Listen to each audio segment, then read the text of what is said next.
I'm Emily. I'm 26 years old. I've been dating my boyfriend, whom I met through an online game, for exactly 1 year. Initially, I was nervous as we met online, but we clicked due to the similarities in our family backgrounds. Now, he is the one who understands me the most and is very important to me. We were invited to an outdoor party hosted by his friend, and we decided to attend together. It was a barbecue at the cabin owned by his friend's father. Everything tasted delicious, and his friends I met for the first time, their wives and girlfriends, were all wonderful people. Initially, I was nervous, but by the time we left, I was completely at ease. On the way back, suddenly he stopped the car and started to talk. "What did you think about my friends? They are all very nice people. I'm glad I could get along with them and had fun. Thank you for taking me there." "Really? I'm glad, I hope we can keep having fun like this, preferably as husband and wife. What do you think?" I was surprised. Was that a proposal? Of course, my answer is yes. It's like a dream. We were so excited. In the heat of the moment, we decided, let's have our wedding there, and headed to a memorable hotel. This is the first place he brought me to on our first drive date when we had just started dating. It's a quiet hotel in the mountains, and from the restaurant, you can see the lake in front of the hotel. Not only was the view stunning, but there was also a couple having their wedding at that time, and he remembered me saying, "How lovely." We both agreed that we would like to have our wedding at that hotel. But as soon as we arrived, our hopes were dashed. It is indeed a secluded hotel, but it is famous for its high status. At the moment, we were returning from an outdoor event, dressed casually in t-shirts and jeans, sneakers, and carrying backpacks. It was clear that we weren't fitting into the upscale atmosphere of this hotel. However, the bellhop, who should have greeted us, glanced at us and then blatantly ignored us. We even caught him exchanging looks and laughing with other staff members. We began to feel self-conscious about our attire, but my boyfriend confidently continued walking deeper into the lobby. During this time, the front desk staff were whispering and pointing toward us. It was an uncomfortable feeling. The last time we were here, we were dressed more formally and the atmosphere was completely different. Feeling out of place, I tugged at his hand, but he pulled mine back as if to tell me not to worry, and we arrived at the concierge desk. Upon seeing us, the concierge seemed startled, but after taking a good look at us, he asked us with a cold smile, "May I help you?" I wanted to retort that of course we needed help, that's why we were standing there, but I let my boyfriend handle the situation. "We are actually considering holding our wedding ceremony here. Could you tell us where the wedding reception desk is?" Upon hearing this, the concierge made a clearly disgusted face. "This isn't your ordinary city hotel. It's a place frequented by celebrities and the wealthy. I don't think it's the kind of place where people like you would hold a wedding." "I'm aware. We've been here before. We love the view and thought it would be great to hold our ceremony here."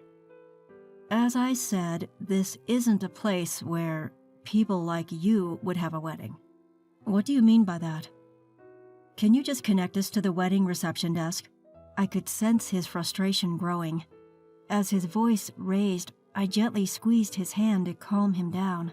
The concierge continued, "What I'm saying is, this hotel is not a place for poor people like you. Please, leave immediately." What? The poor? Did he just call us poor? This concierge just called us poor.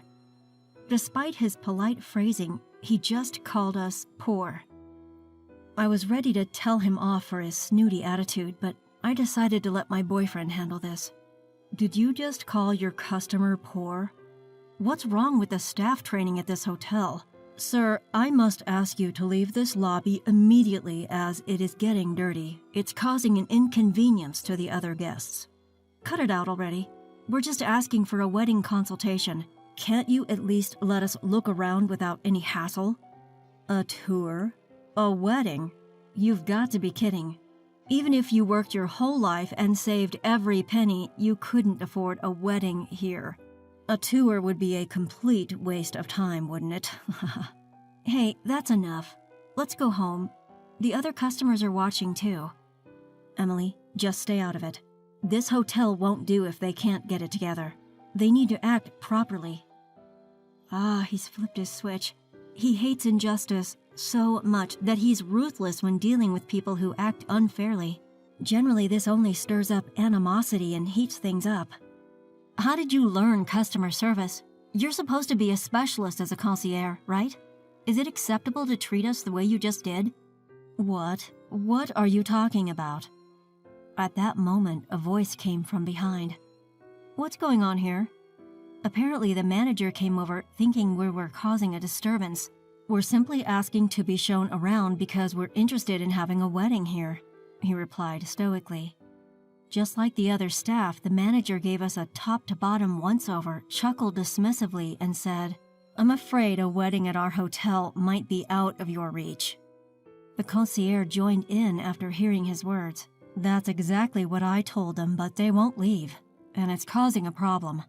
It's a disturbance to our other guests for you to be in the lobby for such a long period. I'm sorry, but I think it's best if you give up on the wedding and please leave. Hold on a second. We were just asking to look around because we're interested in having a wedding here. Isn't it okay if you just show us around? Sir, I am the manager of this hotel. If you continue to loiter here, he gestured to call security. So what do we need to do to be able to look around? Well, if you were to buy the hotel and become the owner, that's not going to happen, but...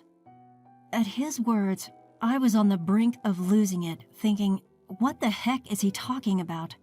But he just said, I see, so that's how it is. The owner, huh? And started to ponder. Just then, security started to approach us, so I grabbed his hand and urged him to leave. As we walked away with our backs to the manager, he started giving instructions to the concierge. Contact the cleaning staff. The lobby has been completely dirtied. Have it cleaned immediately. What the heck was dirty? In my mind, I cursed at them, thinking that their attitudes were far dirtier than anything else. We left the hotel behind us. Feeling quite upset, I thought of taking a walk in the garden and admiring the lake before heading home. But we were quickly spotted by the manager from before as we strolled through the garden. Guests, this is troublesome. If you walk around here, it could ruin the view for other guests who are enjoying the scenery. What's the big deal about looking at the view? That's not okay. This view is for the guests who use our hotel. If you can't afford it, please hurry and leave.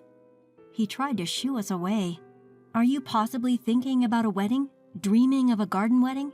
It's useless. Do you have any idea how much it costs to rent out this entire garden? Please, make your way out. Then he sprayed me with a hose. Stop loitering and get going. Oh no, I'm all wet now. What is this old guy thinking? This hotel might not be as safe as we thought, even if he's not the one in charge. Hey, what do you think you're doing? There was a stray cat in the garden. I was just sprinkling water to clean it up. Oh, it's still here. He threatened to spray water again. My boyfriend, at his wit's end with these words and actions, shouted, Are you referring to Emily as a stray cat? Enough is enough. Is this how a person in hospitality behaves? Spraying water on people? Hey, call the cops. I had this feeling it was going to turn into a big deal. I couldn't stay there and get soaked any further. Enraged, I told him, I want to change my clothes, let's go, and dragged him back to the car. We came here excited about planning our wedding, but this turned out to be quite an ordeal. This hotel feels so different from when we visited on our date, it's almost like a different hotel altogether. No, the wet clothes I'm wearing are a clear proof of reality. I'm so glad I had a change of clothes in the car. After changing and feeling a bit refreshed, he asked me, Emily, what do you want to do? Do you still want to have our wedding at this hotel? Honestly, I didn't really care at that point, but it's still a place of fond memories. I don't know. The hotel itself is lovely, but I'm not sure about the staff, I replied. But he just said, I see, let's think about it a bit. and that was the end of the conversation.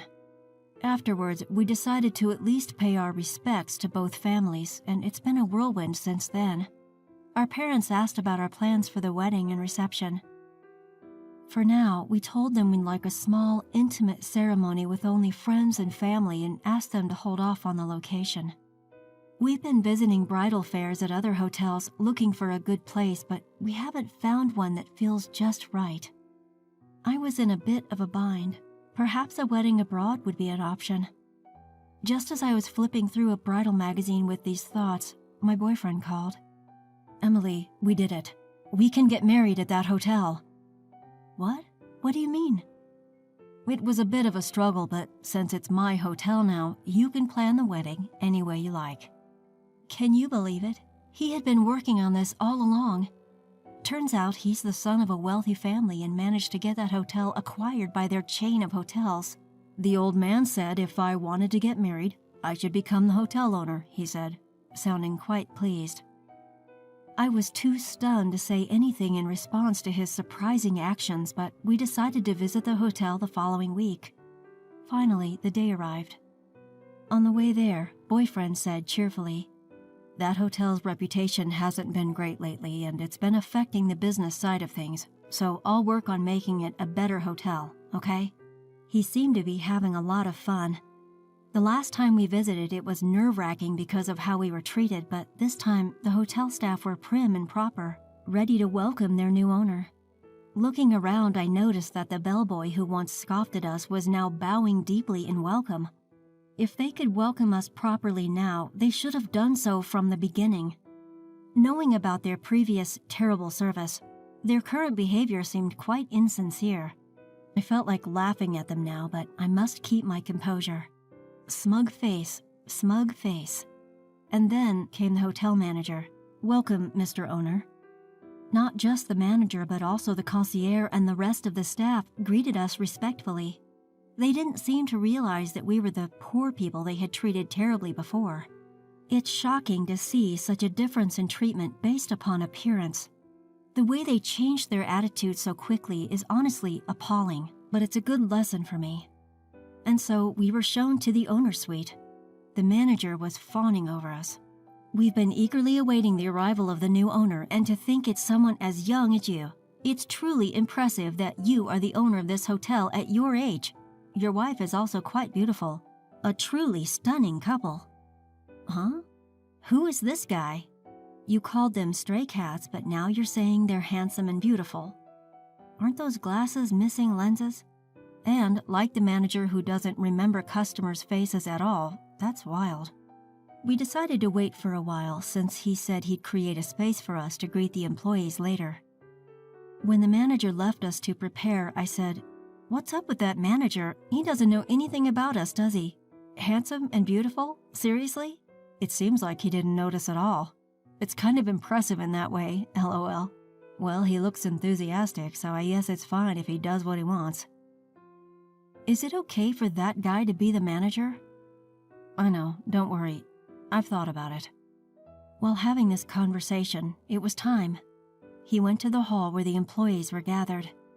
"I have become the owner of this hotel. I know you may be uneasy since I'm young, but the headquarters will manage the business firmly, so please rest assured. We plan to operate this hotel as a secluded hideaway hotel, different from the luxury hotels in the city up until now. After repairing the aging parts, we will have a renewal opening. In conjunction with the reopening, I'm thinking of having my own wedding ceremony here to commemorate the start of the hotel and me."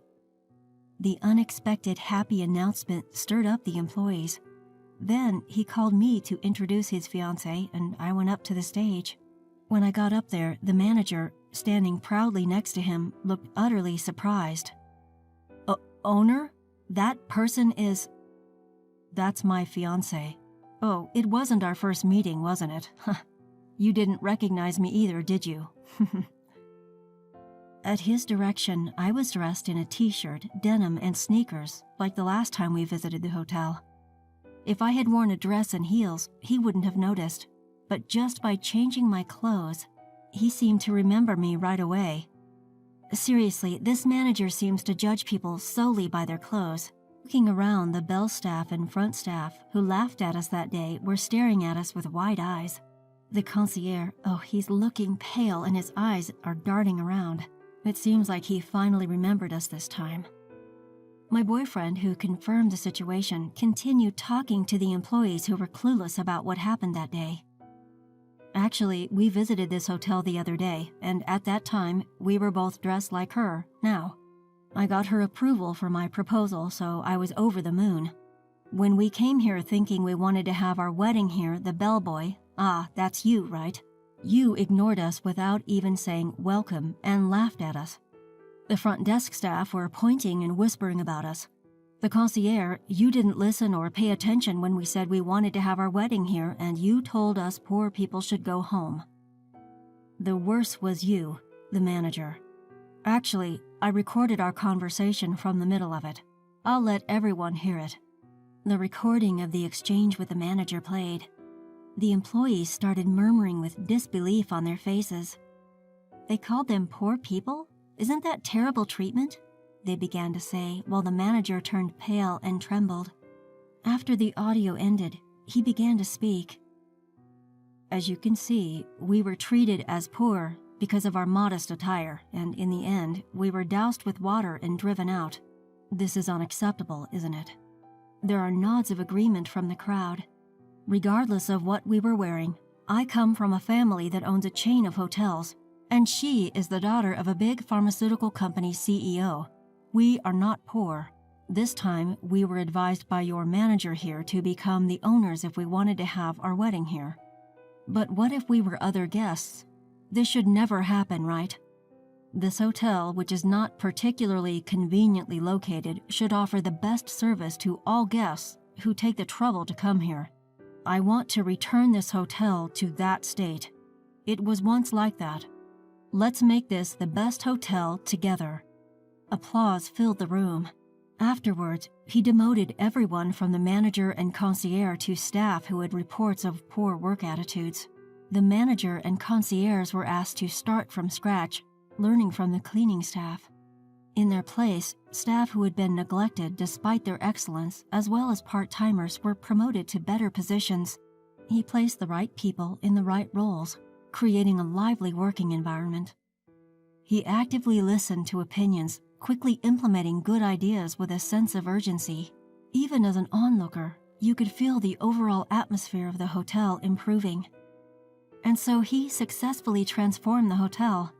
By the way, we were able to hold our wedding ceremony at the hotel as initially planned. Of course, it was during a quieter time and we kept it low-key. About a year later, he handed down the hotel management over to a new manager and quickly stepped down.